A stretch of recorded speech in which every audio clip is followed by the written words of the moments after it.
Hello বাচ্চো, welcome to bio hack NEET প্রস্তুতির জন্য বাংলা ইউটিউব চ্যানেল। তো আজকে 24 তারিখ, কিছুক্ষণ আগেই এনটিএ তাদের অফিসিয়াল ওয়েবসাইটে কিন্তু একটা নোটিশ জারি করেছে, যেটা নিয়ে বারবার কথা হচ্ছিল যে আপার আইডি ম্যান্ডেটারি কিনা। গত 14 তারিখে এনটিএ যে অফিসিয়ালি যে একটা নোটিশ দিয়েছিল, সেখানেই কিন্তু প্রথম আপার আইডি কথাটা উঠে এসেছিল। যদিও সেই নোটিশে এনটিএ স্পষ্ট করে কিছু বলেনি আপার আইডি লাগবে কি লাগবে না। সেই কারণে আজ 24 তারিখ কিছুক্ষণ আগে এনটিএ তাদের অফিসিয়াল ওয়েবসাইটে আবার একটা নোটিফিকেশন জারি করে কিন্তু স্পষ্ট ভাষায় বলে দিয়েছে যে নিট 2025-এর জন্য কোনো রকম আপার আইডি প্রয়োজন নেই। ভালো করে শুনে নাও, নিট 2025-এর জন্য আপার আইডি ম্যান্ডেটারি নয়। আপার আইডি তোমাদের কাউকে বানাতে হবে না। তার মানে যেটা বোঝা গেল যে নিট 2025-এর যে রেজিস্ট্রেশন ফর্ম ফিল আপ, সেটা কিন্তু নিট 2024-এর মতোই সেম হবে, কোনো রকম পরিবর্তন হচ্ছে না।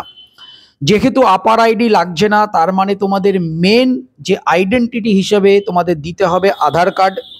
আধার কার্ডের ক্ষেত্রে কিন্তু এনটিএ 14 তারিখের নোটিশে স্পষ্ট করে বলে দিয়েছে যে আধার কার্ডটা তোমরা আগে আপডেট করো, আধার কার্ডটা ঠিক করো। অনেকে রয়েছে যাদের আধার কার্ডের ছবি ছোটবেলাকার দেওয়া থাকে, চেনা যায় না, তো তাদের ক্ষেত্রে অবশ্যই ছবি আপডেট করতে হবে। আধার কার্ডের সঙ্গে মোবাইল নাম্বারটা অবশ্যই লিঙ্ক করতে হবে, এবং আধার কার্ডে যে নামের স্পেলিং এবং ডেট অফ বার্থ, সেটা যেন মাধ্যমিকের অ্যাডমিট কার্ড অথবা মাধ্যমিকের যে সার্টিফিকেট সেখানে যেন সেম থাকে, কোনো রকম স্পেলিং মিস্টেক বা ডেট অফ বার্থে কোনো রকম ভুল না থাকে। তো এইটুকুনি করে নিলেই, আর যা যা ডকুমেন্টস 2024 সালে লেগেছিল সেম ডকুমেন্টস দিয়েই কিন্তু তোমরা নিট 2025-এর রেজিস্ট্রেশন ফর্ম অবশ্যই ফিল আপ করতে পারবে, কোনো রকম অসুবিধে হবে না।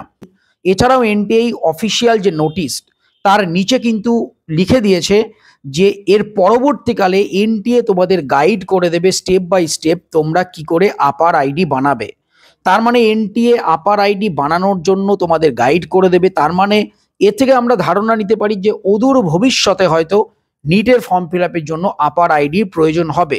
তো যাই হোক, পরবর্তী যা হবে পরে দেখা যাবে, ওইসব নিয়ে চিন্তা করে লাভ নেই। এখন যেটা বোঝা যাচ্ছে, নিট 2025-এর ক্ষেত্রে কোনো রকম আপার আইডি, কোনো রকম নতুন ধরনের কোনো ডকুমেন্টস লাগছে না, বা তোমাদের নতুন করে কোনো কিছু বানাতে হচ্ছে না। তোমাদের যা ডকুমেন্টস রয়েছে সেটা দিয়েই তোমরা নিট 2025-এর ফর্ম ফিল আপ করতে পারবে। শুধুমাত্র আধার কার্ডটা ভালো করে তোমরা রেডি করে রাখো, অবশ্যই মনে করে আধার কার্ডের সঙ্গে মোবাইল নাম্বার যেন লিঙ্ক থাকে। এটুকু হলেই কিন্তু তোমরা নিট 2025-এর ফর্ম ফিল আপ করতে পারবে। সবাই খুব ভালো থেকো, মন দিয়ে পড়াশোনা করো, নিট 2025 কিন্তু ক্লিয়ার করতেই হবে।